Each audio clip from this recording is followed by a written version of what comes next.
Hey everyone, welcome back to the channel. Today's video, what we're going to do, we're going to explore a topic that I see all the time. I see it on YouTube, I see it on Reddit forums, I see it on Facebook groups. And that topic is that because everyone has modern sealed away, it's not going to go up in value.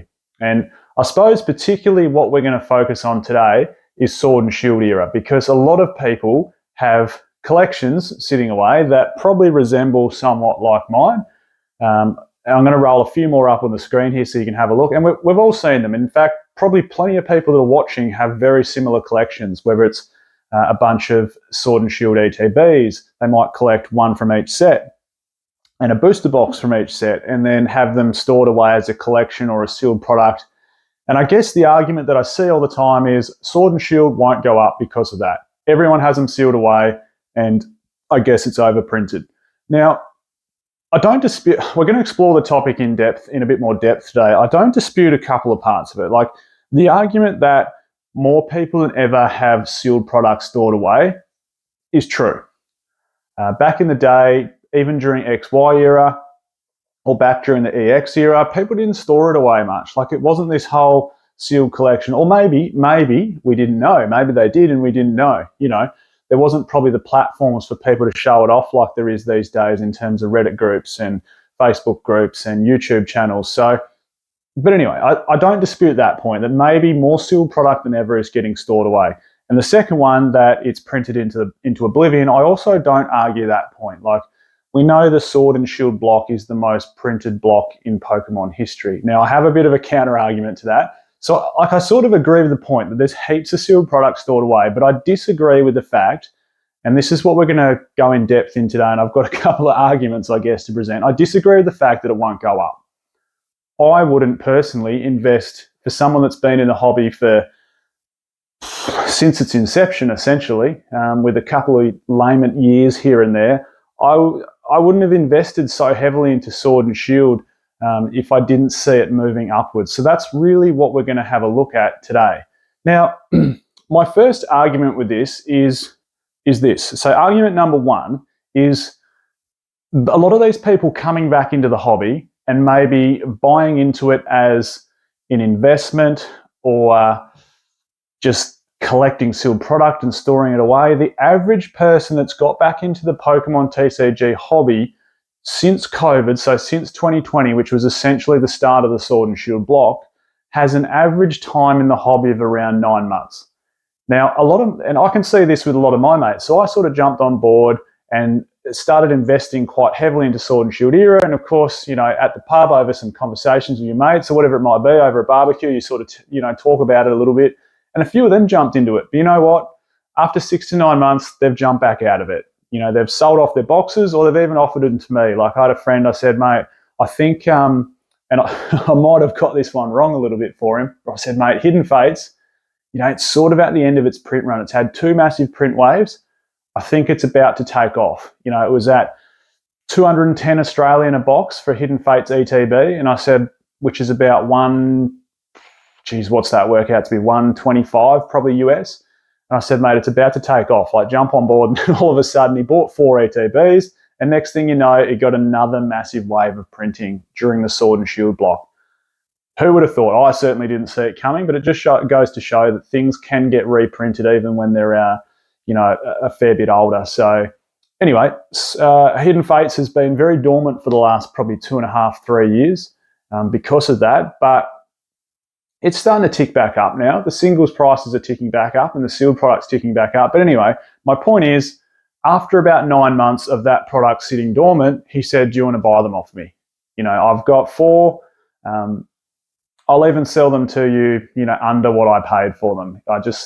I don't really have an outlet to sell them, as in I don't have an eBay account. I can't be bothered putting them up on a Facebook group, for argument's sake. So I guess, that's argument one, is that a lot of these sealed collections that you see and people post up saying, I haven't been in the hobby, I'm excited to be back in it. I haven't been in it for, 15 years. I've gone out and bought, 6 booster boxes of the latest sets, or I've got 6 ETBs, the latest sets over the last 14 months. How long do those people stay in the hobby?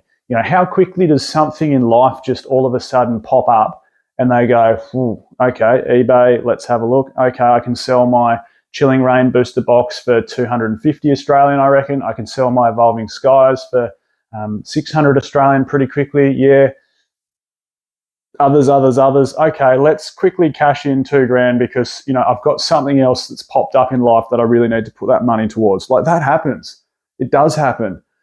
Not everyone that invests in Pokemon is super wealthy, me included. I'm certainly not.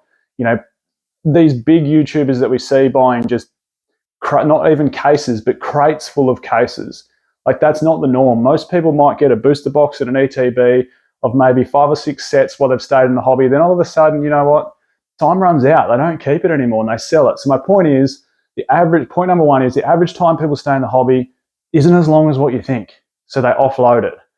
Number two, this is probably the biggest point. Over time, supply will decrease. I know there's been a heap printed. There's no argument there. Like Vivid Voltage, I think arguably is the most printed set maybe ever. It's certainly the most graded set ever.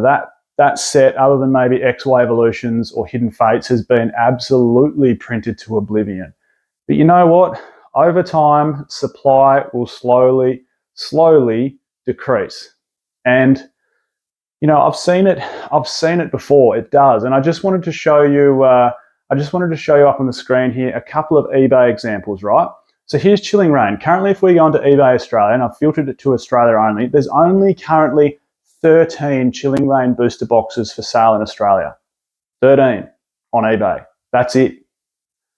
Rewind the clock 12 months ago, and look, this isn't exact numbers, but it was always hovering somewhere between 100 to 150 Chilling Reign booster boxes on sale in Australia.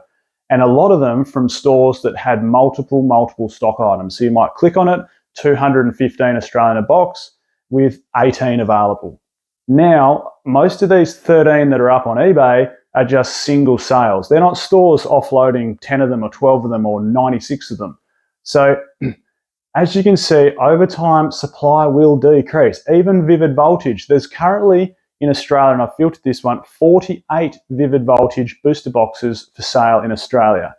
Now, again, rewind the clock back probably 12, 18 months, there was always somewhere north of 300 booster boxes of Vivid Voltage for sale in Australia. And same thing, stores with 40 or 50 in stock trying to offload them. And now out of these 48, yes, there's still some more Vivid Voltage boxes around, as in, you know, some of these stores have a dozen or 6 to offload. But as you can see, over time, supply will decrease. It just will. And when supply starts to decrease, there's less on the market. I know there's more singles because of it, but there's less sealed product on the market. We should slowly, even a set like Vivid Voltage, see it go up in price. Now, my third point is, I've seen this before, and I've seen it multiple times. How about this one, right? Here's an example of way back in the day. EX Delta Species. Not a bad set. I used to always pull this stupid, annoying Metagross. It's probably worth some money now. I don't even know. I haven't checked it. But man, I just used to always pull that Metagross out of like every third booster pack I used to open. But, you know, EX Delta Species, which came out in, when was it? 2005?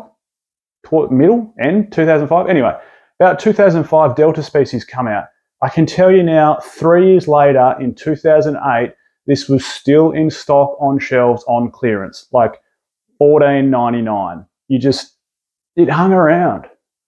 And here's another example, XY, right? The XY era. The first set that came out after Pokemon Go craze went absolutely bonkers was Steam Siege, and what an awful set, like it is. Other than maybe this Gardevoir, which has, I think, overtaken Volcanion as the most expensive card in the set at $40 rare. Like, that's how bad the set is. But even this set is now at $331 a box. And you know what? That was printed to oblivion, as was previous sets before it, like Roaring Skies, which got reprints because of the Pokemon Go craze. And look at Roaring Skies boxes. And what's the best card in that? A Rayquaza that looks awful. Like, I just didn't enjoy the artwork during the XY era. Like, they are not nice looking sets. That's my opinion. Some people love them, but the XY era was just not my vibe when it came to Pokemon cards. I didn't like the artwork on them.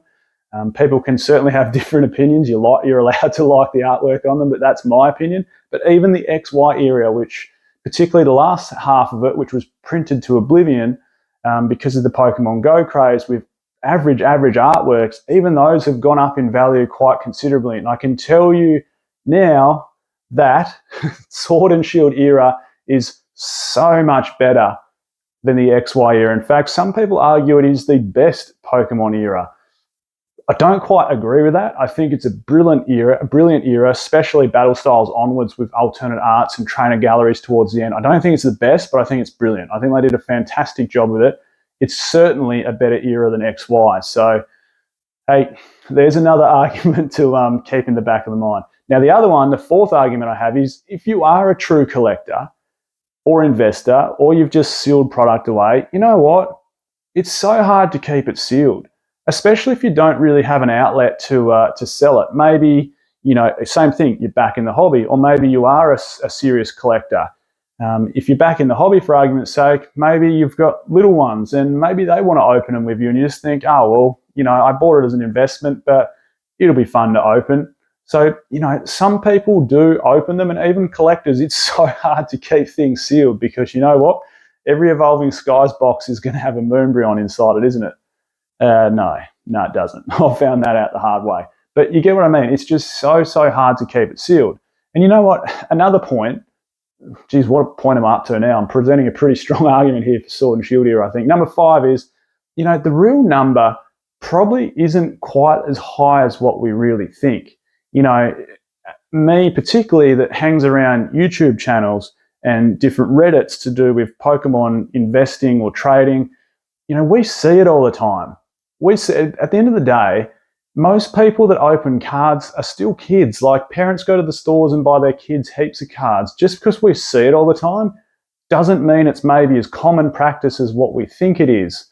So I guess when it comes to all those things in mind, to summarize my whole argument, I don't think we need to be worried about the Sword and Shield era not going up in value. Because you know what?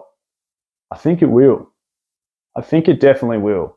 And my plan over the next 6 months, particularly if you've seen the video, my personal Pokemon investing sort of plan over the next 6 months, which I'll put down in the description, I certainly plan on focusing on Sword and Shield over the next 6 months while it's still at the prices that it is. And I think you'd be silly, in my opinion, not to. So hopefully that presents a bit of an argument as to why I don't think we should need to worry about Sword and Shield not going up. Please let me know your comments down below. Love to hear from you guys, and I'll catch you next time. Thanks again.